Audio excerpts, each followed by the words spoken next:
Le jeûne est un activateur d'ordination. Chaque fois que les gens commencent à jeûner, les dimensions de leur ordination commencent à se réveiller. Votre ordination sera désactivée jusqu'à ce que vous jeûniez. Dans Matthieu chapitre 4, versets 1 et 2, la Bible dit que le Saint-Esprit a conduit Jésus au désert pour être tenté. Et il dit que Jésus a jeûné et prié pendant 40 jours. Et quand il est revenu, son ordination a été activée. Il est entré dans le temple et a commencé à prêcher l'évangile immédiatement. Dans Actes 13, versets 1 et 2, pendant qu'ils servaient le Seigneur dans leur ministère et qu'ils jeûnaient, le Saint-Esprit a dit « Mettez-moi à part Barnabas et Saul pour l'œuvre à laquelle je les ai appelés. » Beaucoup de croyants viennent vous dire quelle est ma vocation. La question est, dois-je jeûner? Parce que si vous jeûnez, vous ne demanderez pas à quelqu'un de vous parler de votre vocation. Votre ordination ne sera pas réveillée tant que le jeûne ne sera pas devenu votre style de vie. Et ne laissez pas qu'un homme, un autre homme vous attribue une destinée qui n'est pas vôtre, une destinée qui n'a pas été écrite pour vous. Parce que les hommes ont des programmes, les hommes ont des projets, les hommes ont des institutions. Vous devez être conscient de votre ordination d'abord. Si c'est Dieu qui vous conduit à marcher avec quelqu'un, ça c'est très bien. C'est Dieu qui vous conduit. Mais si vous ne connaissez pas votre ordination, ne vous attachez pas à quelque chose alors qu'il y a un appel pour vous. Il vous faudra prendre conscience afin que vous ne viviez pas toute votre vie sans même effleurer votre destinée. Car il y a beaucoup de personnes qui ne savent pas pourquoi elles sont venues ici. Et la raison pour laquelle elles ne le savent pas est que le jeûne ne fait pas partie de leur menu quotidien. Quelqu'un se réveille vers 7h30. Il est déjà en train de bâiller. Il commence par des arachides. Il entre dans la cuisine, il prend du thé, des beignets. Êtes-vous un mangeur? À 12h, il a déjà mangé 3 fois. Il a juste pris des spaghettis à la maison. Il vient au travail, il prend du thé. Il prend un rafraîchissement. Il passe tout le temps à manger. Êtes-vous un glouton? À 12h, vous avez mangé 3 fois. Et vous voulez accomplir votre destin. Vous voulez avoir de l'impact sur votre génération. Vous, combien de personnes sérieuses s'engageront avec vous? Vous pensez que je travaille avec vous? J'entre dans votre bureau à 10h, vous mangez. Je reviens une autre fois, vous mangez. Vous me verrez toujours là. Vous n'irez nulle part. Allez chercher un concours de nourriture. C'est là que se trouve votre destin. Demandez à ceux qui travaillent avec moi, ils savent. Et ceux qui voyagent pour prêcher, ils savent. Parfois, je vais pour prêcher. Je ne mange que 2 fois en 4 jours. Suis-je venu ici pour la fête? Quand je suis allé au Pakistan, j'y suis resté 7 jours. Et j'ai mangé moins de 6 fois. Le gars m'a regardé et m'a dit « Qu'est-ce que tu veux manger? Est-ce cette nourriture qui n'est pas bonne ?» J'ai dit « Ne t'inquiète pas, j'ai l'estomac bloqué. » Et je suis venu au Moyen-Orient. Je suis venu dans le continent asiatique pour affronter les forces de l'islam. Et puis, je vous dirais, waouh, quel genre de nourriture est-ce? Waouh, ça c'est un bon plat. Comment faites-vous pour le préparer? Suis-je un chef cuisinier? Certains mangeront et vous diront, mon Dieu, quels sont les ingrédients? Êtes-vous venu dans ce monde pour apprendre les ingrédients? Vous ne savez pas quelle est l'urgence de votre destin. Et alors, chaque jour, vous apprenez sur les ingrédients, un nouveau style, une nouvelle saveur. Il dit, ayant prié et jeûné. Alors, le Saint-Esprit dit, mettez-moi à part Barnabas et Saul. Et cela voudrait dire que le Saint-Esprit n'aurait pas parlé s'il n'avait pas jeûné et prié. Et c'est pourquoi de nombreuses destinées sont encore bloquées. Un grand potentiel, chaque prophète vous dit qu'il voit une couronne sur votre tête. Mais cette couronne ne se manifeste jamais parce que la nourriture ne le permet pas. Vous verrez certaines personnes en train de manger, elles enlèvent leur chemise. Pendant qu'elles mangent, elles se frottent la tête. Certains se frotteront le ventre. Toutes sortes de choses dans ce monde où les gens marchent 24 heures sur 24. Il y a des gens dans ce monde, et c'est l'évêque Oyedepo qui a dit que vous ne dormez pas longtemps, mais vous dormez pour vous rafraîchir. Que si vous dormez 3 heures et que vous êtes rafraîchi, vous avez assez dormi. Et c'est David Oyedepo Junior qui a dit que la différence entre la nuit et le jour, c'est la lumière. Personne n'a dit qu'il faut dormir la nuit. Et si vous dormez le matin, vous avez dormi pour la journée. Allumez la lumière la nuit, travaillez. C'est ainsi que les gens pensent et dominent leur monde.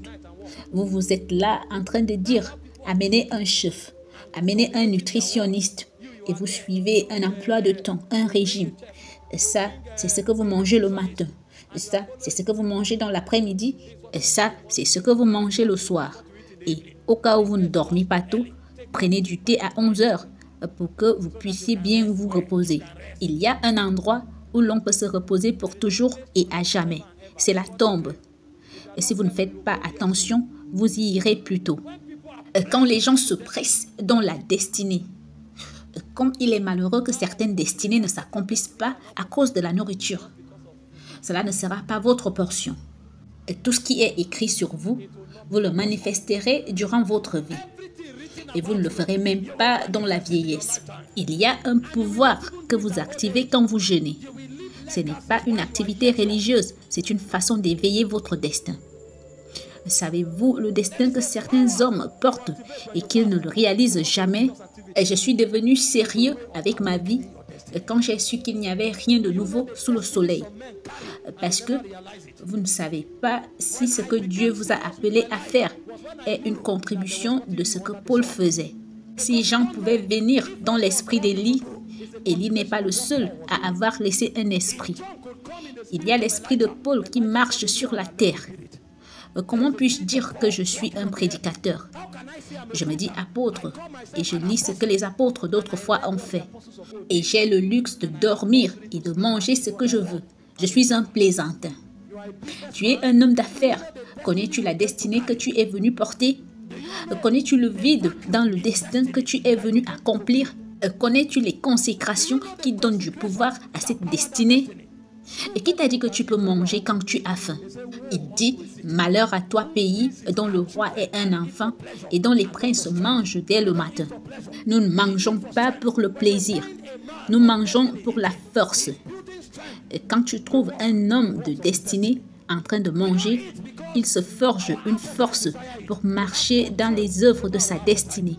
Nous ne mangeons pas parce que notre appétit le désire, nous avons le contrôle de notre appétit. Tu veux prier toute la nuit et ils ont cuisiné la délicieuse igname pilée. Vous abandonnez la prière sous prétexte qu'il y a longtemps, vous n'en avez pas mangé. Et si c'est du Lipton, vous devriez boire parce que vous avez un voyage à faire ce soir. Et ça, c'est une personne mature. C'est quelqu'un qui s'est réveillé aux exigences de son ordination.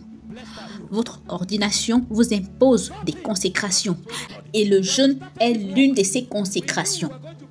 Et vous êtes béni si vous découvrez ceci tôt. Vous êtes béni. Rien n'arrive à personne. Quand nous avons commencé ce travail, nous savions que nous allions commencer en janvier. De novembre à décembre, nous avons jeûné pendant 40 jours. Au moment où nous sommes entrés en janvier, nous nous sommes reposés et avons jeûné pendant 14 jours. Quand nous sommes entrés en février, nous avons jeûné pendant 90 jours. Et cela est devenu l'un des éléments fondamentaux de ces travaux. Et alors, lorsque les choses se passent, elles ne se produisent pas seulement. Gloire à Dieu qu'elles se produisent, mais c'est des choses qui ont été révélées. Voici ce qui rend la vie d'un homme invincible.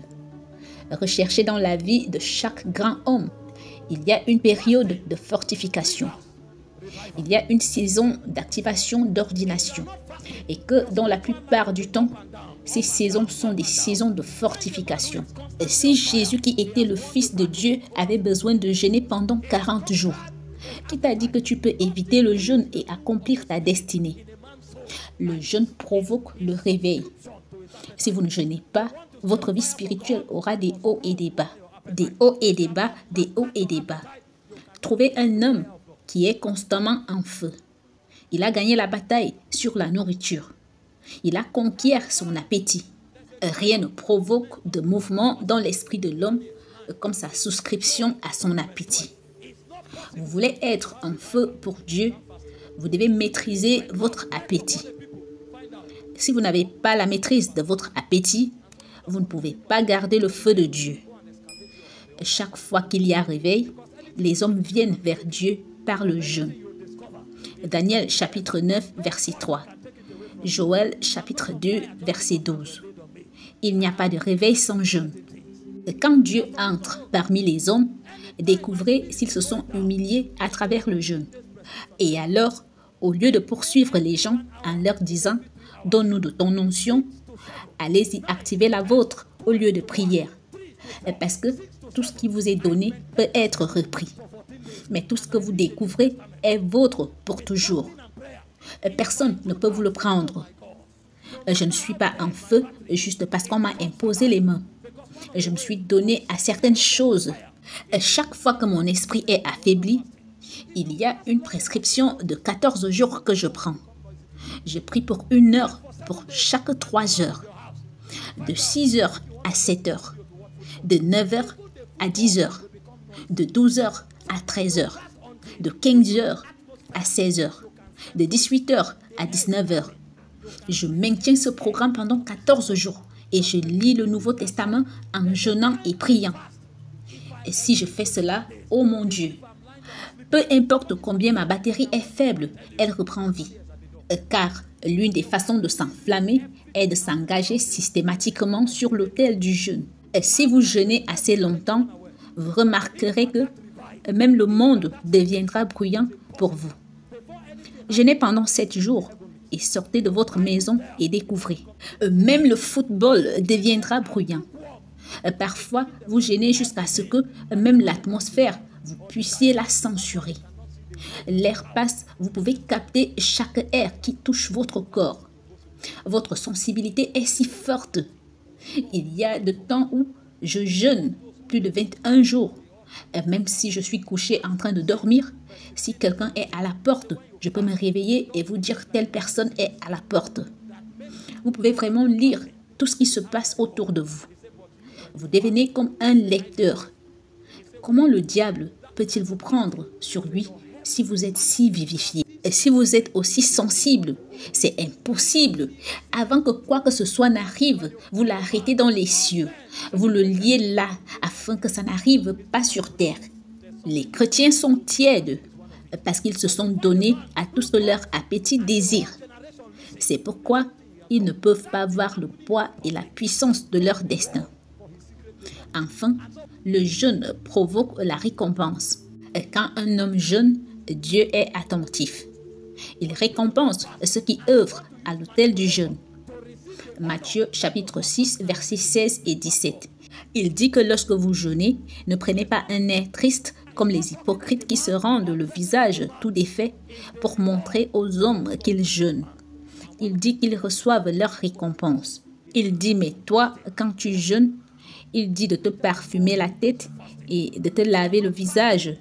Quand tu fais ce genre de jeûne, il dit que ton Père céleste qui te voit dans le secret te le rendra. Quand vous trouvez un homme, tous les hommes le célèbrent. Ce n'est pas de la manipulation.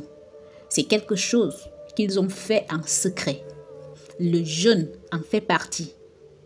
Quand vous trouvez un homme qui parle et que toute la génération écoute, c'est quelque chose qu'il a fait. Et cette chose qui arrive en public est la récompense de son travail secret.